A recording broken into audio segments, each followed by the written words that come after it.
Welcome to chap friends. यहाँ हम समझेंगे इंडिपेंडेंट आर्टिस्ट की जर्नी के डिफरेंट फेजेस क्या होते हैं। तो एक इंडिपेंडेंट आर्टिस्ट बनने के लिए सबसे ज़रूरी होता है माइंडसेट। स्टार्ट यहीं से होता है। सबसे पहले आपका माइंडसेट इंडिपेंडेंट आर्टिस्ट वाला होना चाहिए। एक बार माइंडसेट इंडिपेंडेंट आर्टिस्ट वाला होगा तब आप उन स्किल सेट्स को भी एक्वायर कर सकोगे। इन दोनों के बाद जो लास्ट स्टेप है वो है सिस्टम। माइंडसेट, स्किल सेट और सिस्टम, ये तीनों चीज़ें आपको एक कंप्लीट इंडिपेंडेंट आर्टिस्ट बनाती हैं। सबसे पहले हम समझेंगे इंडिपेंडेंट आर्टिस्ट का माइंडसेट कैसा होता है। ये कभी अपना time, effort, money, grants, contest, awards वगैरह में वेस्ट नहीं करते। इनको पता है कुछ कॉन्टेस्ट या अवार्ड्स के बेसिस पे पूरी लाइफ नहीं काटी जा सकती।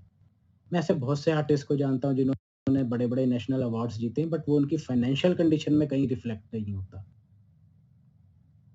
ये लोग आर्ट को एक बिजनेस की तरह समझते हैं और ये दूसरे सक्सेसफुल बिजनेस ओनर्स की स्ट्रेटजीज को डिप्लॉय करते हैं, उसको स्टडी करते हैं अपने इस आर्ट बिजनेस में। फ्रेंड्स, हर बिजनेस का यही ऑब्जेक्टिव होता है, एक प्रोडक्ट को बनाना और बेचना। यहाँ आर्ट पीस हमारा प्रोडक्ट है, हम उसे बना रहे हैं और बेच रहे हैं मार्केट में।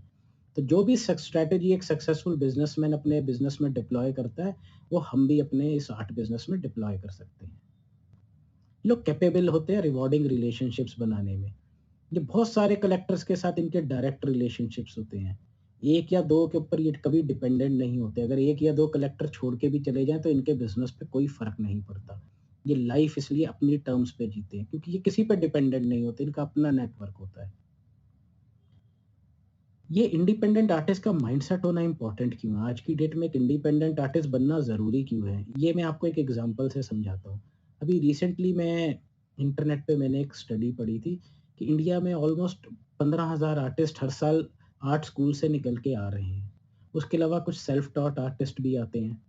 तो इस तरह देखो तो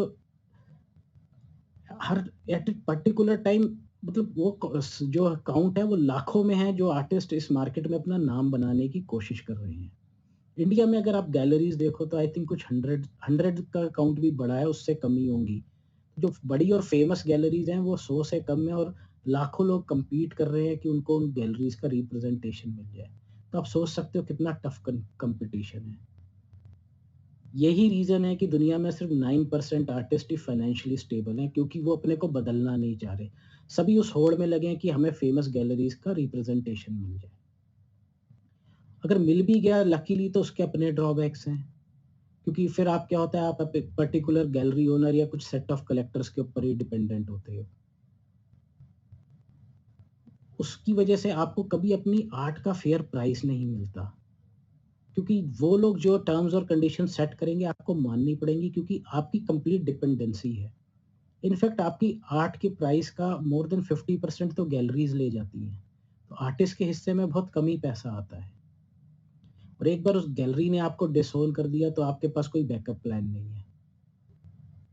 तो इससे बेटर है आप एक इंडिपेंडेंट आर्टिस्ट बनिए जिसकी किसी पे कोई डिपेंडेंसी ना हो। वैसे भी इंटरनेट आने के बाद गैलरीज भी अपना बिजनेस मॉडल चेंज कर रही हैं, वो सब भी ऑनलाइन की ओर मूव हो रहे हैं। कभी किसी को लगता नहीं था कि अमेज़न और फ्लिपकार्ट जैसी कंपनीज़ ये बड़े-बड़े ब्रिक एंड मॉर्टर बिज़नेसेस को ख़त्म कर देंगी। सेम चीज़ आर्ट वर्ल्ड में हो रही है। तो अभी से जो इस ओर फ़ोकस करेंगे, ऑनलाइन अपनी इन्फ्लुएंस बिल्ड करने पे फ़ोकस करेंगे, उनको आने वाले टाइम में बहुत फ़ायदा मिलेगा। This is the best time for artist. तो अगले मेरे वीडियो में हम देखेंगे कि हमें क्या-क्या स्किल सेट्स चाहिए एक इंडिपेंडेंट आर्टिस्ट बनने के लिए।